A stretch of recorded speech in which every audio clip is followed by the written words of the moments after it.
This thing weighs about 220, something like that. You gotta get up there.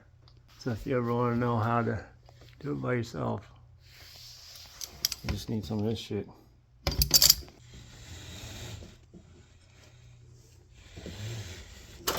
With one hand.